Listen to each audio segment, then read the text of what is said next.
It's kind of like the ongoing joke. I'm 15 years into my career now, and I I keep wondering when I will not be going back to Excel to build something. And I don't know if I'm going to hit that day, because the data is something that can be a differentiator, whether it be in a marketing perspective or process like we were talking about for your operations. So, I think I'm always using those lessons. I'm in Excel constantly, just building new tools. And so knowing what to look for and kind of seeing those patterns, when you're in the next role, you already kind of know what you had to do to get there the last time. So it just becomes quicker and quicker to build it, to the point that where we were building Snap ADU, we've been able to scale to a $15 million company in like 18 months.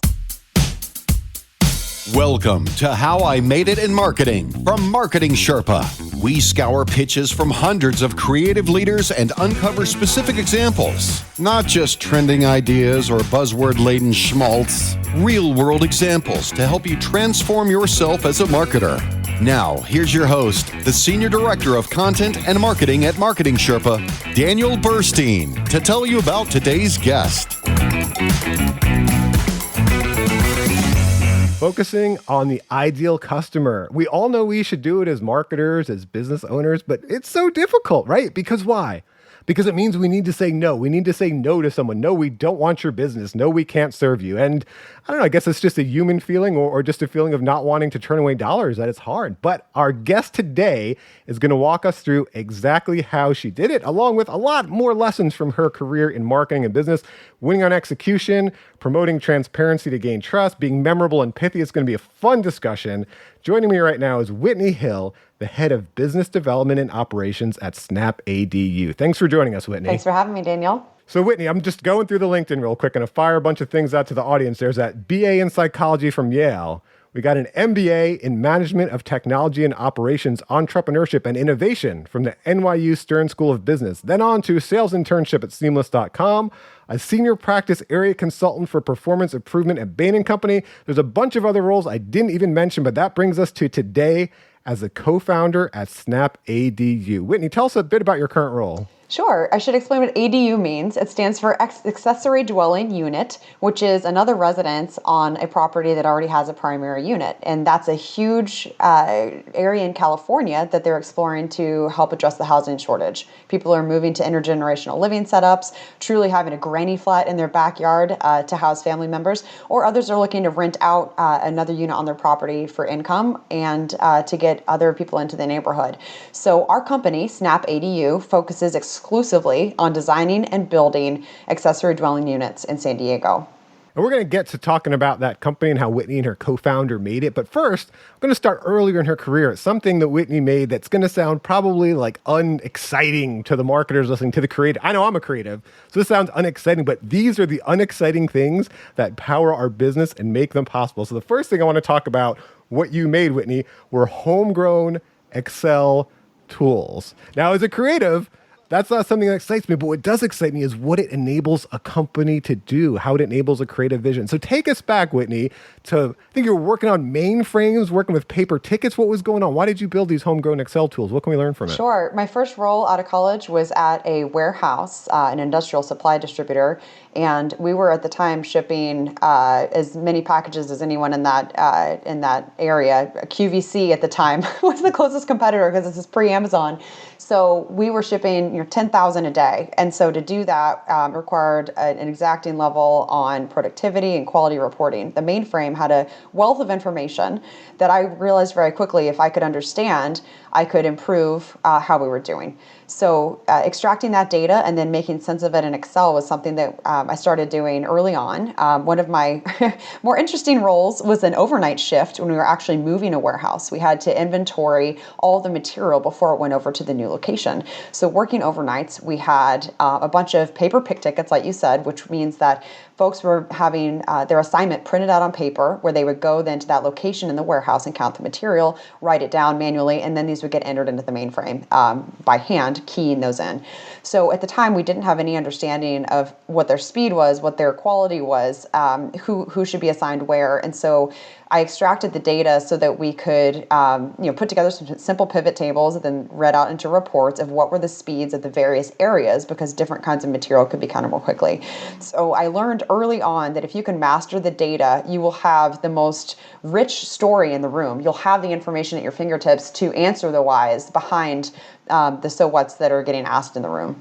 Yeah, so give us an example of that. So first of all, one thing I like about the story, when Whitney was telling me about it, I'm like, you were the Amazon warehouse before the Amazon warehouse, right? But this is what we hear about the Amazon warehouse all the time. Why are they so darn efficient and logistical? They've got the tools, they've got the data, they know the productivity. So what a genius thing to do back in the day. But what did that data help enable you to do at the time? Like, what were you able to? You talk about winning on execution, which is great. Sometimes we overlook that. We just look at the big idea. How did it help you win on execution? Well, it helped us get through our work faster. So we were actually able to go down by 2 full-time equivalents, so down from 10 to 8 in that department, because we were simply able to get to the work that much faster. It was more efficient to have folks go to areas where they could quickly count the same kind of material, or it could be based on their experience with that kind of material so that they knew how to count it faster. So by having the visibility of what was actually going out to them, we weren't just blindly assigning work indiscriminately. It was more tailored to their own skills, which allowed us to do it faster.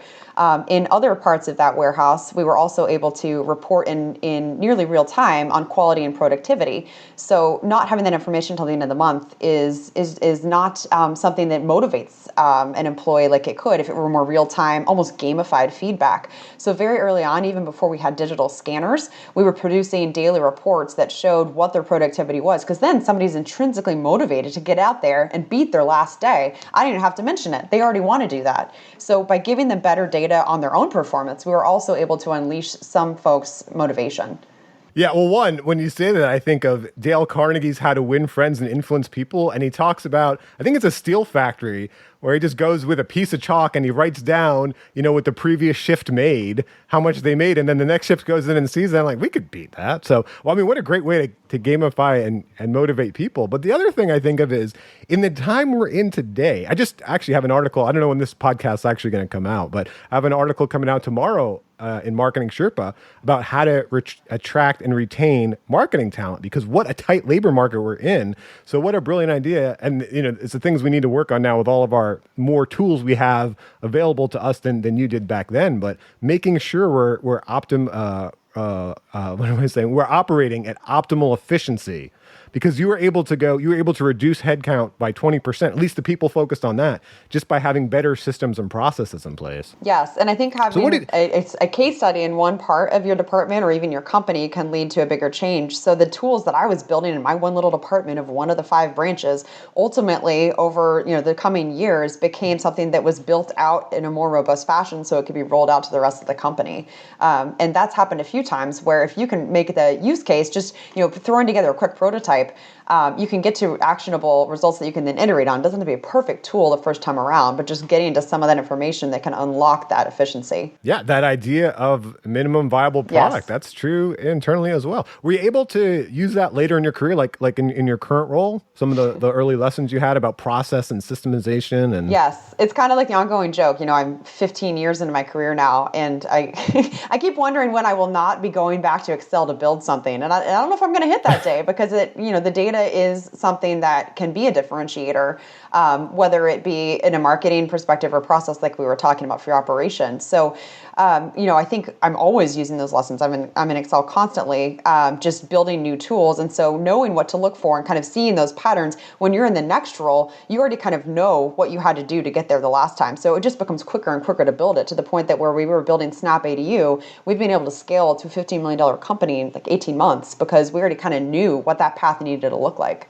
Yeah, and that's what we're trying to shortcut for our audience, bring in smart people like Whitney so you can learn from them and then build your company quicker. So let's move on to the next lesson as you talk about Snap ADU. And I originally learned about it. We wrote a Marketing Sherpa case study about you a few months ago. But like I said in the beginning, one thing I love about this brand is you are doing the thing that is so difficult. You are finding your ideal customer, and that means you're saying no to business. And so what you're doing on your website, you called it promoting transparency to gain trust. So talk about how you're using that website to promote transparency and also to tell some customers, hey, no, we don't want your business. You're not right for us. Totally. We see ourselves as an information source for accessory dwelling units, whether or not someone's going to work with us. So we do our best to put out as much of the information we know internally onto our website, one, to educate the public, but two, to keep our own selves on the same page about this very quickly evolving industry.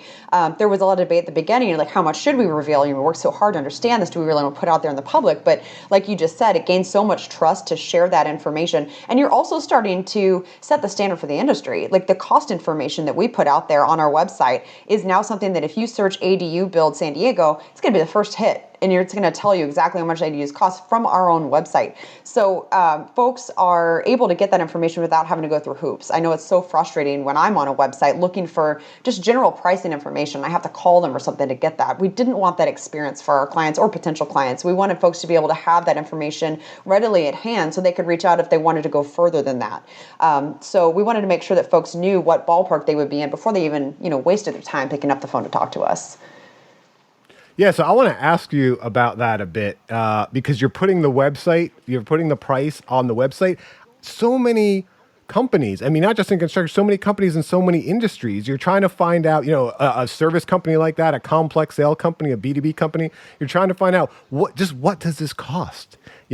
Why put it on the website? Did you get any pushback from your partners? Did you get any pushback from anywhere to be so transparent with that? I mean, your competitors can steal it from you, right? They can know exactly what you're charging. Absolutely. And not only did we put it on the website, we broke it down into every category we could so it could truly be apples to apples for someone else who was price shopping. We wanted them to see how much of that cost falls into design versus permitting versus the site work to get to the place you could build the ADU, the cost to build the ADU itself, the finished materials. So just really pulling back that curtain was a decision we made early on, partly because my partner and I value transparency just in our I guess personal ethics, you could say. We felt that was something that was important to how we were building our brand based on transparency and trust. So did we get pushback? I think it was a decision we had to make. And then when we put it out there in the market, you could say, it started to allow different discussions. So now it's not about hiding your pricing from other contractors. It's all out there. You can already kind of see where we're at.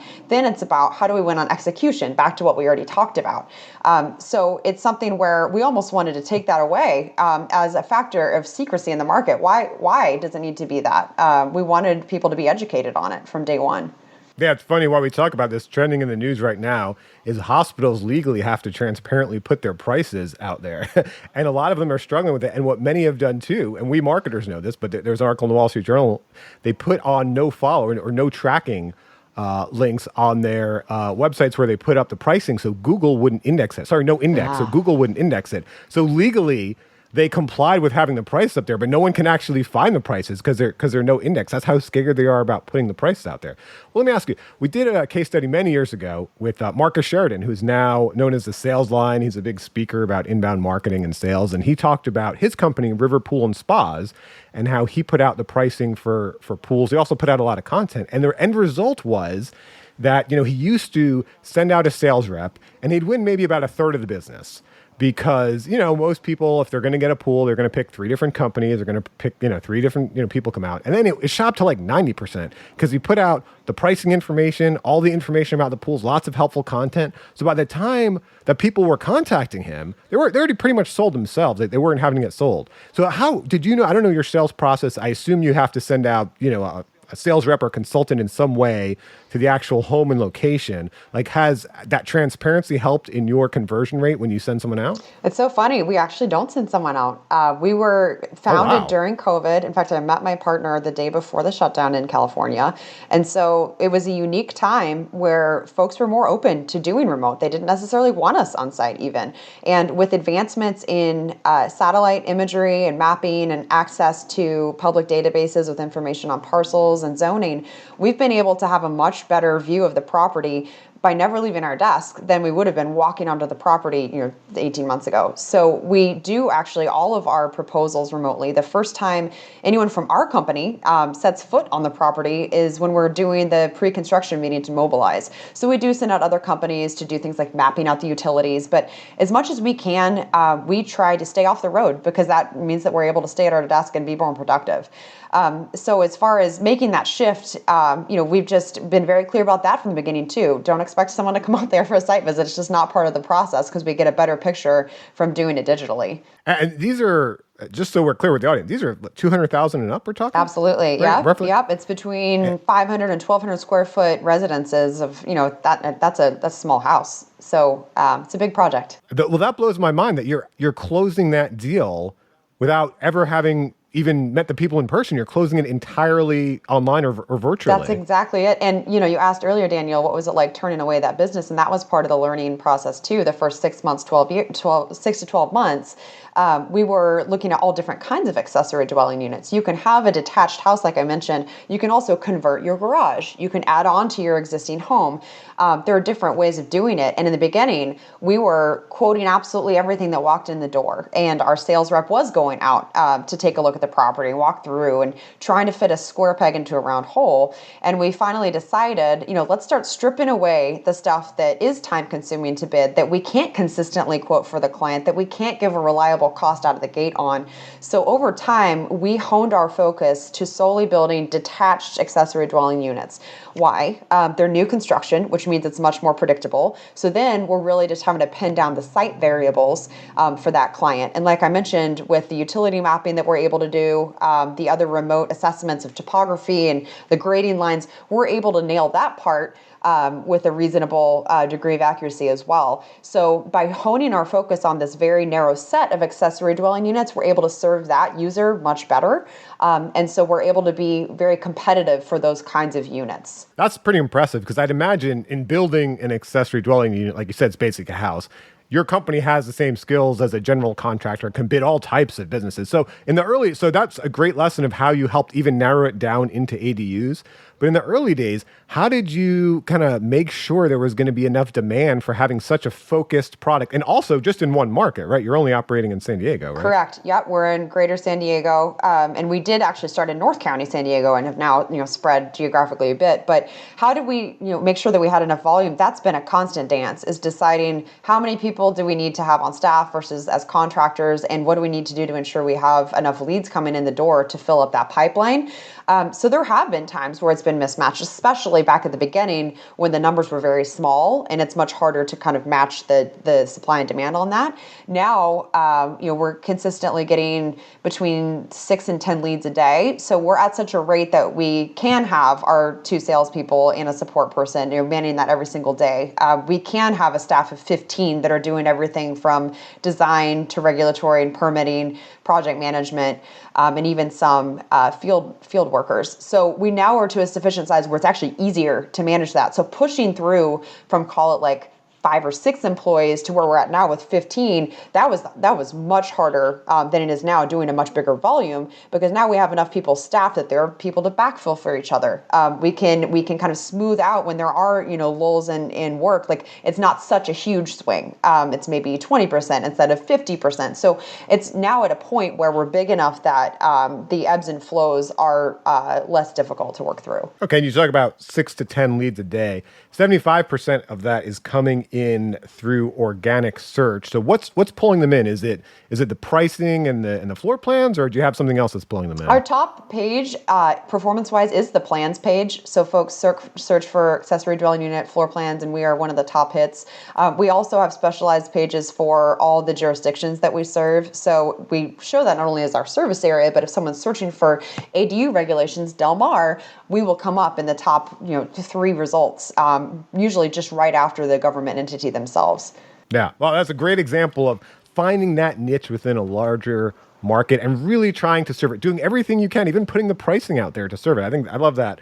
But now this gets into what me as a creative, what I get really excited about, right? So you have this idea, you're going to have this very focused, niche targeted company. What the heck do you call the darn thing, right? So take us back. You said there was like a specific night, I think, where you were thinking about, okay, what are we going to call this? And it just kind of, it struck you, or? Sort of. So we were running as more construction. That's my partner's general contracting firm, and like you said, it was more remodels, new construction, a whole gamut of things. So when we started focusing on ADUs, we knew we needed to get our nuts and bolts together of our business. We weren't really hung up on the branding, but as we started to specialize more, we realized that more construction didn't connote anything about what we were actually doing.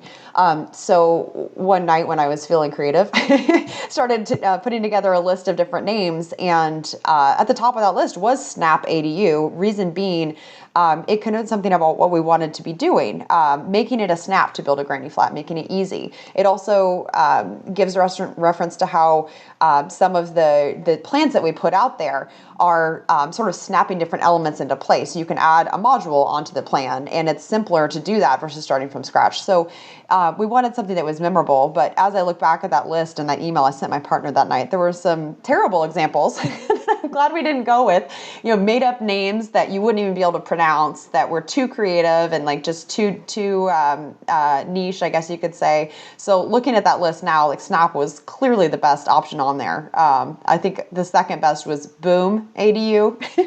And sometimes I'm horrified to think, like, what if we'd said Boom ADU instead? Like it wouldn't have gone the same way. Yeah, and so I love it. I think, and your biggest advice is be memorable and pithy, right? So you just kind of tied it together. One memorable, really just short, easy to remember name is what you're going for. Yes, exactly. And in search results too, having that category in our name is hugely helpful as well. When we incorporated, we actually had it all one word, Snap ADU. But we realized that in order to hit on those searches with our name, we needed to add the space. So little nuances like that are so important in the search game as well. And that's also helped our rankings, since we do have ADU in our name. Okay, that's good. Well, here's my idea. If you end up spinning off, have another company, a demolition company, Boom ADU. Because, in 100 years, people are going to be knocking these ADUs down. Boom ADU. There you go. All right, so we talked about what Whitney has made in marketing, right? As marketers, that's the exciting thing. We make things. As business people, we make things. We make like Excel spreadsheets. We make whole companies, but we make things. And so that's an exciting thing to discuss. But the other thing I love about this career, this industry, is we make things with people. So let's talk about who Whitney has collaborated with and what we can learn from that. And starting off, I love this example because I had a kind of similar example early in my career. Wiley Ciarelli is currently, I think, the CEO and founder of Good Uncle. When you were a sales intern at Seamless, he helped you learn, or I think you were maybe forced to learn, how to hone an elevator pitch. So how did that work out? Sure. The context there, back at the time, was called Seamless Web, and it was the very beginning of the food delivery industry. And so it was a new concept that we had to explain. And as a sales intern, I was trying to sign up new restaurants to go onto the network so that they could receive orders from companies and their employees for lunch. And so this was a pretty new concept. It's hard to even remember that time when this wasn't just second nature to us. So having to explain in maybe 30 seconds when I walked into the door of one of these restaurants in the Upper West Side, there's a new technology that allows your restaurant to be seen and allows employees to order directly from you, receive orders directly in your restaurant. You can access the network just by having your fax machine ready. We had to be able to pivot that depending on who we were talking to, whether it was a more upscale restaurant, whether it was perhaps more of a small chain locally. So I was only I guess probably 20 at the time doing this, and so it was trial by fire figuring out what approach worked as you kind of canvass these neighborhoods. And did that help you learn how to create a value proposition and ultimately an elevator pitch and talk to potential customers and investors down the road? Oh, completely. And, it's a concept at Bain & Company too. Answer first, meaning, put out your best information at the beginning, tell them what your answer is, then support it. And so that was the approach that summer as well, is, give them the reason to sign up and then explain the details of what was going on. That's good. It's funny. I had a similar experience when I was in college. I think it was after my freshman year. I came home from the summer, and the best paying job in town, where I grew up in Daytona, just happened to be selling timeshares online. On the phone. So as a telemarketer, and really it wasn't selling timeshares, I was just selling them to show up at a certain place at a certain time, right, where they can get the timeshare pitch. So I didn't realize at the time, but it really taught me what it takes, conversion optimization, to give someone a value proposition, to reduce friction, to reduce anxiety, to get people somewhere, because when I started, you had to read the script exactly. And the script was about like, first you survey them, then you come back and like, oh, congratulations, you were selected for something. And it wasn't that they won, but it was kind of that feeling of you were selected and you get to come down to Florida for this trip and all these things. And so I would do that. And then I'd get people to sign up for an appointment. But the thing is, you didn't get compensated if you got people to sign up. You got compensated if people actually showed up. So I started realizing I could really sell them really well on the phone. But then if I did it in a way where it caused anxiety and they didn't show up later, didn't help anything. So then I got thinking, what if I was just really transparent with them? Getting back to your transparency example, right? What if I was just straight? So I would just call and tell them and say, hey, I work for a timeshare company. And basically, if you show up to this presentation for 90 minutes, they're going to give you a free, 5-day trip down to Daytona Beach in Florida. And, that works for a lot of people. Some people really love that, and some people it's not a fit for. So is that something you'd be interested in? And it was great because the people that weren't a fit for it, I wasn't wasting, 15 minutes talking them into something that they'd later talk themselves out of, and, another call would come up. And the people that were a fit, there's a true value exchange. You actually learn how to create a value exchange there of like, okay, here's what you get. Here's what you have to give. We're not trying to trick anyone, not marketing tricksters, and it worked out. So anyone listening, if you're early in your career, if you're in college, whatever, I really encourage you, try to get some sort of sales position, even if it's uncomfortable for you. If you want to be an account executive in marketing, a marketing director, an art director, whatever, get that experience, either like Whitney actually, hitting, pounding the pavement and talking to people in person, or getting on the phone with people, because you really learn how to craft a marketing presentation. You really learn how to, create a value exchange. So I love that example. So let's talk about now, this is another great one.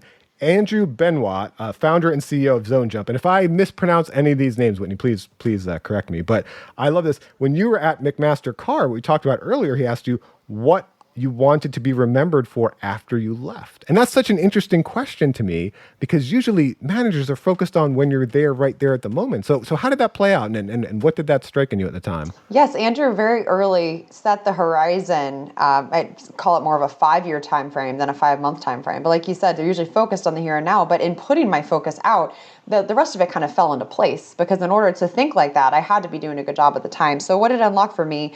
I think that it made me think bigger, and some of the tools that we talked about earlier, where I wanted to leave the operation better than I'd found it. I wanted to not just punch the clock and run the operation how it was already. I wanted to think about how I could improve it for my employees. I wanted to make it a better experience for them, for my future replacement who was going to take over supervising the department. I wanted it to be a more seamless experience for them. So by putting me into that frame of mind too, it gave me permission to take on more than maybe you would think you could in the beginning. So putting me almost into a manager mentality, where he took off the limits of what would be perhaps would have been my responsibility, to giving me permission to take on a bigger scope and to think bigger. That's awesome. And I think, not only is that a great question as managers to ask our teams, as leaders to ask our teams, but also to ask ourselves, if we're selling a product to a customer, as marketers, we get so focused on kind of that front end part. Okay, let's get the deal. But what do we want that experience,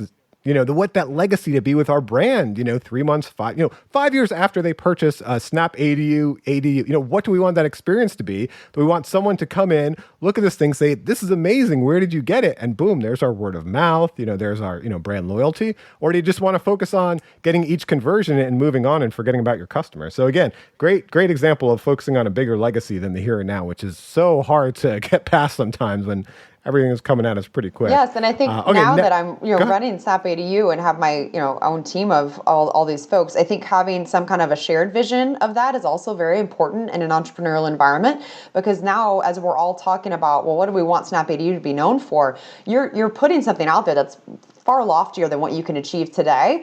But before you know it, you look back 2 years, you're like, wow, we are the market leader in San Diego, just like we were saying we would be when we knew very little about it. So having this shared story, drinking the Kool-Aid together, also helps you all kind of move towards that same line at the horizon, and kind of contributing in your own way then to making that a reality. That's setting up your moonshot, right? Setting up your own personal moonshot of what you're going for.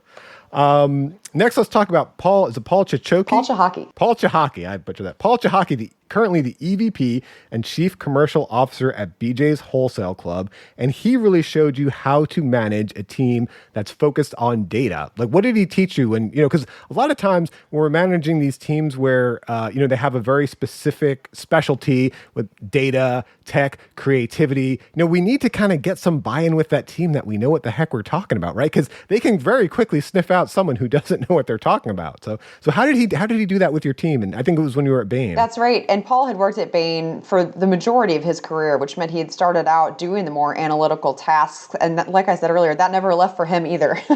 He would still hop into Excel with us and poke around in our models to really understand what was going on. And he earned such credibility by being able to still speak that language that we knew that we had to have everything buttoned up for Paul. Beyond that, he would also encourage us to take the reins and did not try to micromanage. So while he did know all that data and could have done any of it himself, he never got in the way of us creating our own product. He would ask the right questions to lead us to creating it ourselves, which meant that he then had a much more autonomous team that wasn't afraid to fail, that wasn't afraid to make their own model, because he'd given us, again, that bandwidth and that leeway to do that. And I also assume that trust, like once he knew that you knew what you were doing, then he gave you that trust to actually run with it. That's exactly right. And he was someone who didn't really care a lot about hierarchy. You might have been a pretty green consultant by tenure wise and all that, but if he knew that you knew your stuff, he was happy to put you in a meeting with partners or a senior client because he trusted your work product. And that goes back to him knowing the information so that he could feel that way about it. It allowed him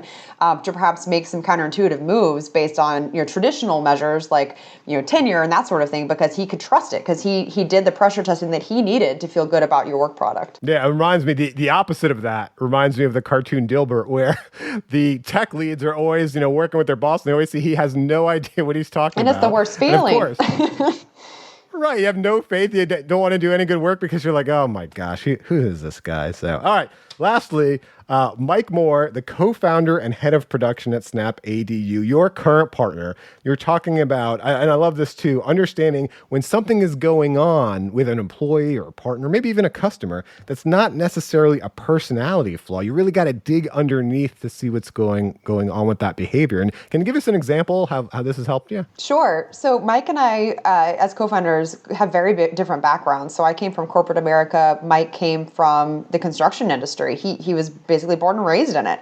So we have very different skill sets that we bring to the table, and they do dovetail very nicely. But it does mean that we approach some situations in a way that leads to some constructive tension, where he and I will just simply have different opinions on how we should handle something. So in any business partnership, you have to learn how to manage those kinds of interactions, almost like you would with an interpersonal relationship, just in your personal life. You're going to have conflicts come up that you can decide how to handle. You can either ignore them and hope they go away, or you can address them head on. So Mike is a master at calling out that tension when there is a disconnect and we need to dig in a bit further to see why. An example of that would be that we've made a ton of shifts to the digital age in how we've set up our construction company. We've thrown out a lot of norms. A lot of the way Mike ran his business for a decade, was kind of thrown to the wind because we wanted to do it in a different way. And to do that, Mike had to put a lot of trust in the systems that we were building and stuff that wasn't as familiar to him. He hadn't come from the same environment that I did. So we have had some conflict over, well, how should we conceptualize this in this new world? What kind of information is needed to manage in that environment, and how can we both feel comfortable coming from these different perspectives? How can we both feel we have the information we need to make sound business decisions? So we found ourselves maybe after a week or two in these positions where there might be some tension because one of us feels uncomfortable, whether we don't have the information we need to run our part of the business, whether we feel like we haven't been looped in on certain parts of it. So Mike is great at asking, what can we do to address this? Like what's causing that disconnect? And I think he's more willing to put himself out there and ask those questions than a lot of people are. You'll see sometimes people just sit and fester, and then a situation that could have been addressed head on will just become something that then is unmanageable. Maybe you have a boss that is a micromanager, like we were just talking about, and you don't have the wherewithal to approach them with that problem. Then you silently get bitter, and now you're leaving the company. So by kind of cutting those things off at the pass and recognizing, hey, I feel like there's a disconnect here. What are you needing in your role so that you can feel better about this? And it's not going to be something that creates tension. Just asking that question directly has been very successful in us navigating this growth story over the last 2 years. Yeah, that's fantastic. Yeah, because like you said, these are all just relationships. We've got relationships with our coworkers, with our partners, with our vendors, with our customers. And I love that idea too and I've had that situation so many times in my career, and sometimes I've been fortunate to be the person to do it, is when there is an elephant in the room.